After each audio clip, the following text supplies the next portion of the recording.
सिर्फ इतना ही नहीं, आईआरजीसी की एक डिफेंस बिल्डिंग को अमेरिका और इजराइल ने डिस्ट्रॉय कर दिया। देखिए,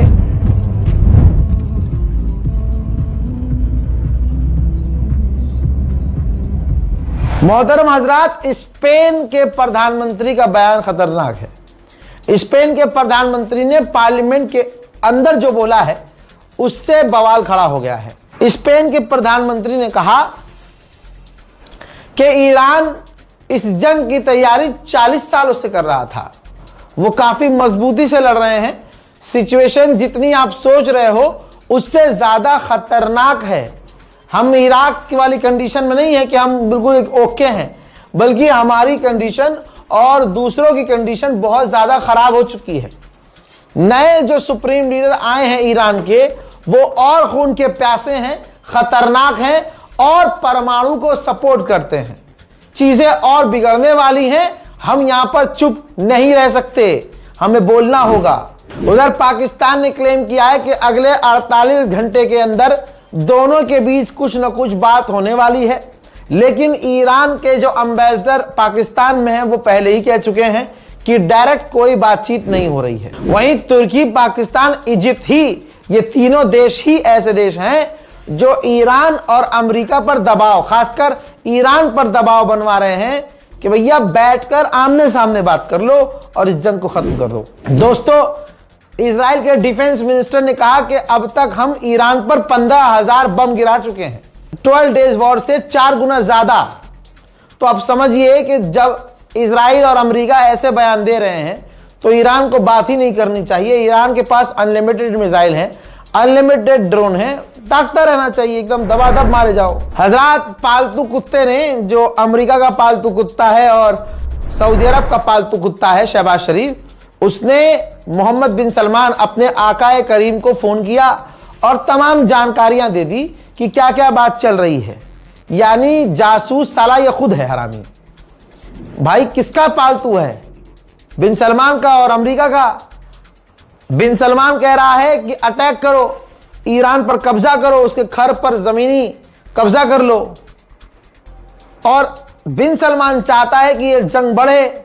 बिन सलमान चाहता है कि ईरान टुकड़े टुकड़े हो जाए, जैसा इजराइल चाहता है। और अगर कोई बीच में संबंध ठीक भी करवाना चाह रहा है, रिश्ते ठीक करवाना चाह रहा है, सीज फायर करवाना चाह रहा है, कि तमाम जानकारियां पाकिस्तान का शहबाज शरीफ खुद ही मोहम्मद बिन सलमान को फोन पे दे रहा है। हजरात, आप सोचिए, अमेरिका इजराइल जो शोर मचा रहे हैं कि हम जीते हैं, दुनिया की हर रिपोर्ट कह रही है कि वो हारे हैं। एक रिपोर्ट ये है, अब तक भाई उसने 11,000 बम गिराए हैं 16 दिन के अंदर, अमेरिका ने। और इतनी तेजी से गिराए हैं कि जितनी तेजी से वो इतने बम बना नहीं सकता। ईरान रुका थोड़ी है। ईरान की जो मिसाइलें गिर रही हैं, उनकी वीडियोस को ब्लॉक कर रहा है इजराइल। सबूत आ नहीं रहे, मिसाइलें जा रही हैं, तस्वीरें नहीं आ रही हैं। जो तस्वीरें आ रही हैं इजराइल के अप्रूवल के बाद आ रही हैं। अब सोचिए, इजराइल ने खुद कहा है कि पिछले 24 घंटे में 200 इजरायली घायल हुए हैं। तो 200 अगर वो एक्सेप्ट कर रहा है तो सोचिए कितने घायल हुए होंगे।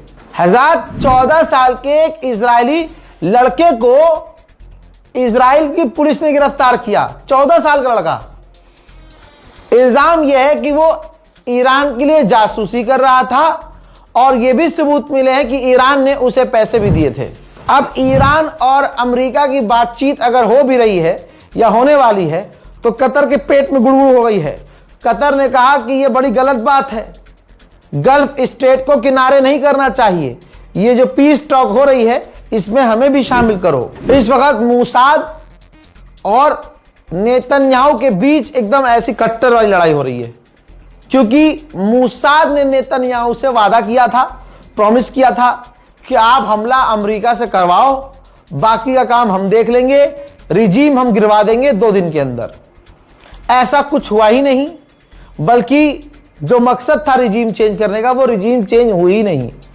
तो अब अमेरिका भी पिटा, इजराइल भी पिटा और अरब भी पिटा। अब नेतन्याहू 48 घंटे से बहस कर रहे हैं मूसाद से। हर बार जब भी उनकी मुलाकात हो रही है, मीटिंग हो रही है, तो मूसाद पर भड़क रहा है नेतन्याहू। इतने लंबे समय के बाद इजिप्ट ने बयान दिया और कहा गल्फ स्टेट पर जो ईरान ने हमले किए हैं हम उसकी निंदा करते हैं। बस इन तमाम चीजों को मैं सुनकर ईरान से यही कह रहा हूं, भाई बातचीत मत कीजिए, आप पीटे जाइए इन्हें, और तब तक पीटिए जब तक ये सारे खुद न कहें कि भैया माफ कर दो। 26 दिन हो चुके हैं, देख लीजिए, और अभी भी इंटरनेट पूरी तरह से ईरान में बंद है। ईरान के फॉरेन मिनिस्ट्री के स्पोक पर्सन ने इंडिया टुडे को, जी हां, इंटरव्यू दिया है, जिसमें उन्होंने कहा कि हमें मालूम है कि पूरी दुनिया को इकोनॉमिकली झटका सहना पड़ रहा है, सबका नुकसान है, लेकिन ये याद रखना चाहिए ये हमारी गलती नहीं है, हम पर ये जंग मुसल्लत की गई है, ईरान के ऊपर अमेरिका ने हमला किया था। उन्होंने आगे ये भी कहा कि हम सिर्फ अमेरिका, इजराइल और उनके साथियों, दुश्मन और दुश्मन के दोस्तों के वेसल्स को ही हम स्ट्रेट ऑफ हुर्मुज में रोक रहे हैं, बाकी हम किसी को नहीं रोक रहे हैं, हम सबको जाने दे रहे हैं। बाकी जो हरकतें अमेरिका और इजराइल ने, खासकर अमेरिका ने की हैं, हम उस पर भरोसा बिल्कुल नहीं कर सकते, बल्कि कोई उस पर भरोसा नहीं कर सकता। हज़ार पाकिस्तान ने अमेरिका के वो 15 पॉइंट की डिमांड जो है आधिकारिक तौर पर ईरान को सौंप दी है। अब देखना यह है कि उनमें से ईरान कौन कौन सी शर्तों को मानता है। यूएन के अंदर तमाम अरबों ने रोते हुए यूएन से शिकायत की है कि ईरान ने जो हम पर हमला किया है, ईरान आज के बाद से हमारे लिए बहुत बड़ा खतरा बन चुका है। IEA, इंटरनेशनल एनर्जी एजेंसी, ने कहा है कि जरूरत पड़ने पर, दुनिया में अगर लगेगा हमें जरूरत है, तो तो हम अपने ऑयल के और भी रिजर्व खोल सकते हैं। उधर डोनाल्ड ट्रंप का ग्राफ, डोनाल्ड ट्रंप की अप्रूवल, उसकी मान्यता अमेरिका में गिर गई है। अब डोनाल्ड ट्रंप की बात पर अमेरिका के लोग भी भरोसा नहीं कर रहे हैं। हजरात मोहतरम, इस रिपोर्ट को शेयर कीजिएगा, जल्दी जल्दी चैनल को सब्सक्राइब कीजिए, वीडियो को शेयर कीजिए। जय हिंद।